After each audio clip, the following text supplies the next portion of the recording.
lagi di ngos-ngosan ngopini santai bersama Mbak Yus.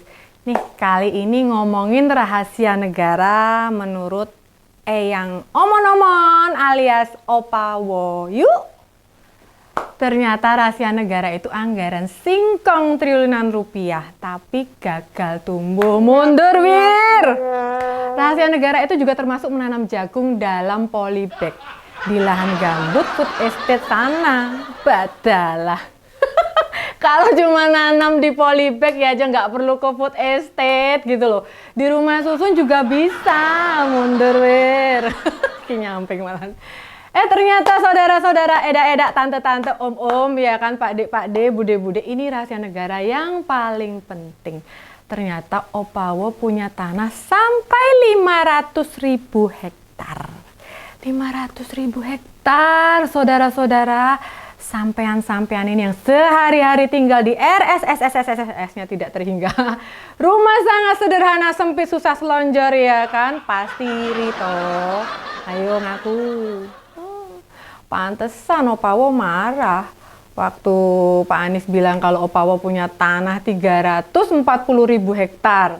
Tetapi 160.000 prajurit belum punya rumah. Nah, Opawo nuduh Anies menebar fitnah, menebar hoax. Nah, yang jelas, uang ternyata tanah Opawo itu 500.000 hektar, saudara-saudara. Ya toh?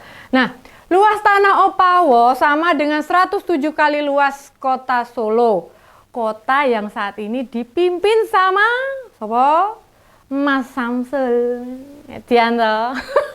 Kalau Solo punya 5 kecamatan, lah tanah Eyang Omon-Omon sama luasnya dengan 535 kecamatan. Mundur lagi, Wir. Setiap mikir kepala aku langsung mumet. Pening gitu. Bang Poltak bagaimana ini gitu loh. Ini negara kok kayak punya nenek moyangnya aja. Dibikin mainan seenaknya jidat sama Opawo ini loh. Herannya lagi nih loh Mbak Yus loh. Banyak loh yang terperdaya Opawo. Menganggap performnya Opa Prabowo di debat ketiga sebagai yang terbaik. Wes, nangis-nangis ngomong nek Opawo dadi korban. Kekejaman silat lidah para capres terutama Anies. Buset, mbok diperiksa sih matane, telingane, ayo. Jangan-jangan ada masalah.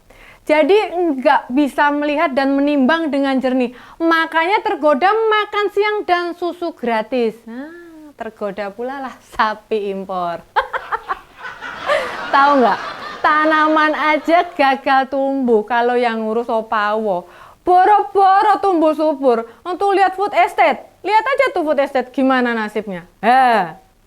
Apalagi kalau Opawo diminta ngurus negara. Bisa gagal Indonesia jadi negara unggul. Ntar kalau ada program makan siang gratis, takutnya anak-anak Indonesia juga tetap banyak yang stunting. Gagal tumbuh kembang dengan gemoy. Iki plus ya bisa nangis juga. Melu-melu nangis ini. Ya kan? Karena lagunya dianggap ngibul. Nah, jebule Indonesia nggak subur lagi. Tongkat dan kayu nggak bisa jadi tanaman lagi lah nganti blibet. Ya gara-gara Opa Omon-Omon kuwi. Oh iya. Mbak Yus inget. Opawo kudu dijauhin dari tongkat atau kayu. Ndak nek dhewe ngamuk iso mentung palake dhewe iki lho ya to. Kudu diatur-aturke, ojo dicedak-cedakke wis.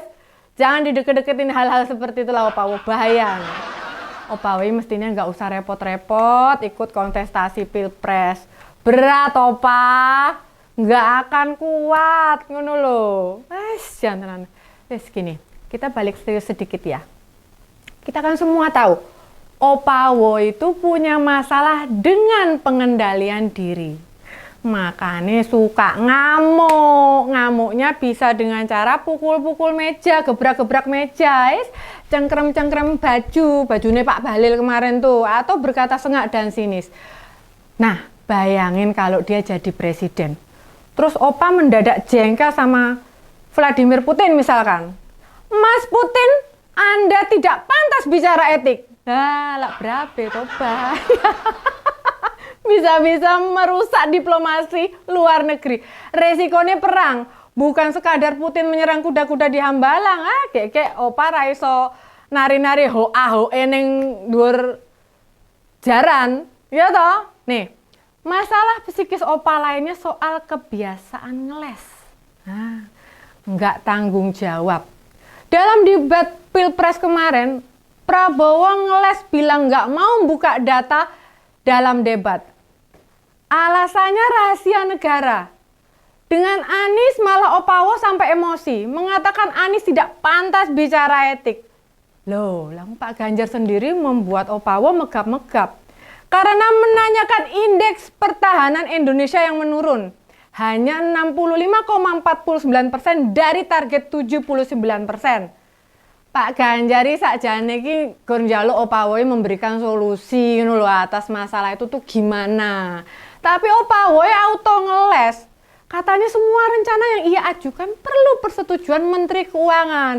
Ya lah kok malah nyalake Bu Sri Mulyani, ya kan? Lah kalau melihat hobi bikin anggaran dengan nilai fantastis ya wajar toh nek Bu Sri Mulyani galak mbek sampean toh Opa. Iya toh? Bu Sri Mulyani itu menjaga uang negara loh. Bukan cuman itu ngeles Opawo. Dia juga bilang pesawat tempur bekas yang dibeli itu jarang dipakai. Lah nek bekas ya tetep bekas toh Opa. Nah yang jadi masalah, duit segitu banyak kan ya bisa toh buat beli yang baru. Teknologinya pun baru gitu loh. Lah makin kesini Opawo makin ngeles. Katanya penggunaan alutsista bekas telah terjadi sejak era kepemimpinan Bung Karno. Lah ya kuwi ngawur meneh, yaitu era kemarin dulu. Gitu loh, masih jadul-jadulnya sekarang itu justru pas yang lagi teknologinya sudah maju-maju gitu loh. Masa ya pesawat jadul terus habis itu radarnya nggak bisa nangkap. Ada rudal terbang ya orang nggak ketangkep di layarnya. Ya ini mergo jadul gitu loh Pak, gitu loh. Wis gemes aku, wis gemes Mbak Isi. Tapi yang paling penting itu Opawo bilang data yang Pak Ganjar sampaikan tuh keliru.